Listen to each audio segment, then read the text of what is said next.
प्यारे बच्चों, नमस्कार। जेसीईआरटी के डीजी स्कूल में आपका स्वागत है।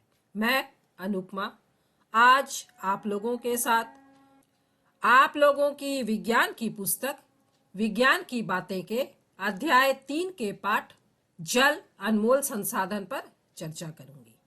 बच्चों, यह इस पाठ का चौथा और अंतिम वीडियो है और आज इस भाग में हम लोग जल के प्रबंधन तथा पौधों पर जल की कमी का क्या प्रभाव पड़ता है इस पर चर्चा करेंगे। तो चलिए सबसे पहले हम लोग जल प्रबंधन पर चर्चा शुरू करते हैं। जल एक बहुमूल्य संसाधन है, अतः हमें जल का उचित प्रबंधन करना चाहिए तथा जल की एक एक बूंद को बचाना चाहिए। अनेक स्थानों पर जल की नियमित आपूर्ति सुनियोजित पाइप तंत्र के द्वारा की जाती है और इसके लिए पहले बड़ी बड़ी टंकियों में पानी पहुंचाया जाता है। इस तरह से बड़ी टंकियों में पानी पहुंचा दिया जाता है और फिर बड़े बड़े पाइपों द्वारा पानी को घरों तक पहुंचाया जाता है। लेकिन फिर भी कभी कभी घरों तक पर्याप्त पानी नहीं पहुंच पाता है। इसका कारण है जल आपूर्ति पाइपों से रिसाव, जिस कारण बड़ी मात्रा में जल पाइपों से रिस कर बह जाता है और बर्बाद हो जाता है। अतः यह हर नागरिक का कर्तव्य है कि बहुमूल्य जल को किसी प्रकार से व्यर्थ होने से रोका जाए। कुप्रबंधन अथवा बर्बादी व्यक्तिगत स्तर पर भी हो सकती है। हम सभी जानबूझकर अथवा अनजाने में दांतों में मंजन करने में, दाढ़ी बनाने में, नहाने में और कई अन्य क्रियाकलापों के दौरान जल की बर्बादी करते हैं। हम लोग इस तरह नल को खुला छोड़ देते हैं और पानी बेकार में बहता चला जाता है।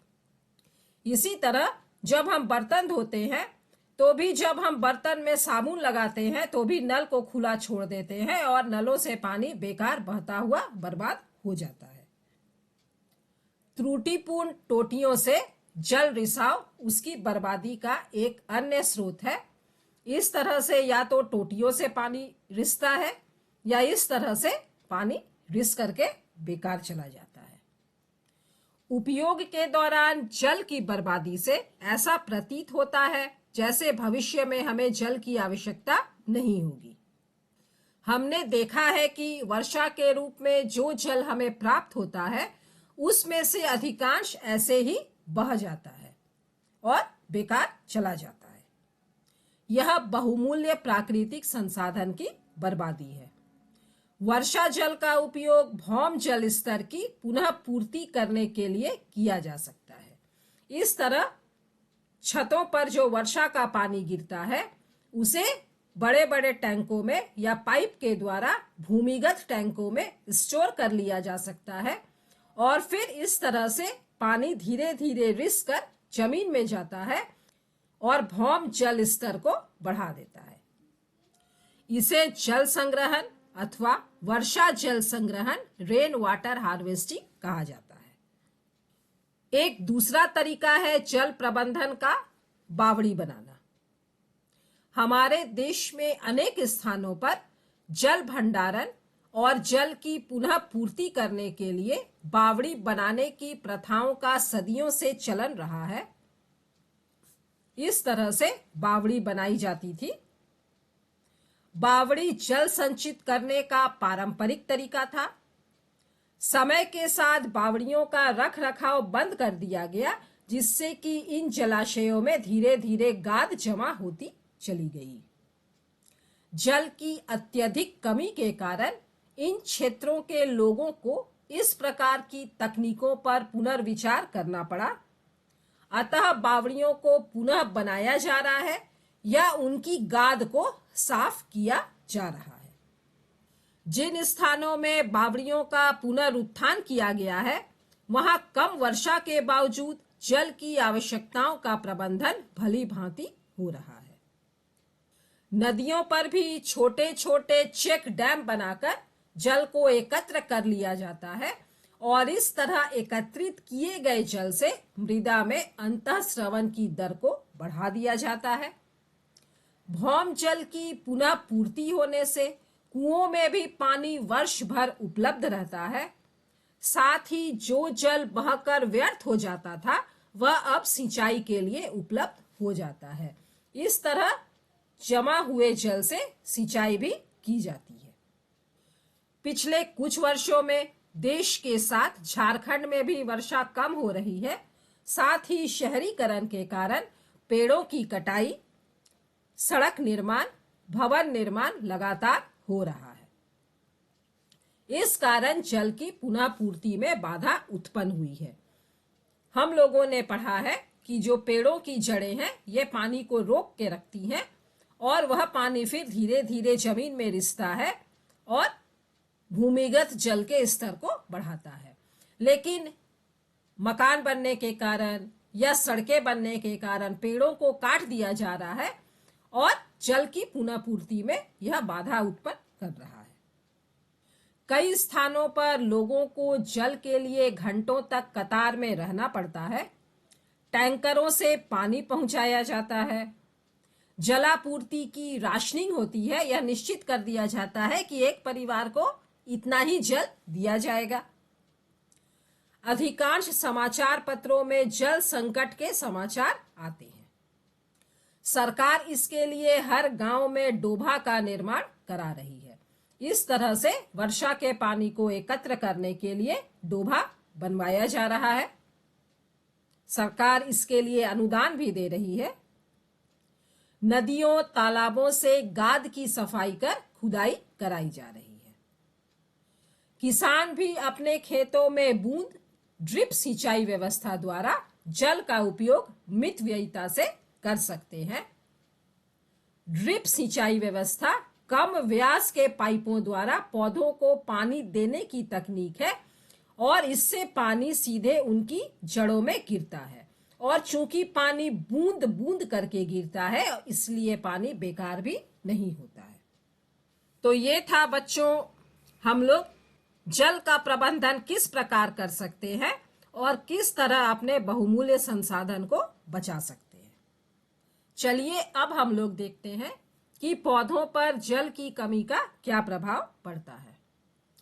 पौधों को अपना भोजन बनाने के लिए मिट्टी से पोषक तत्वों के साथ साथ जल की आवश्यकता होती है।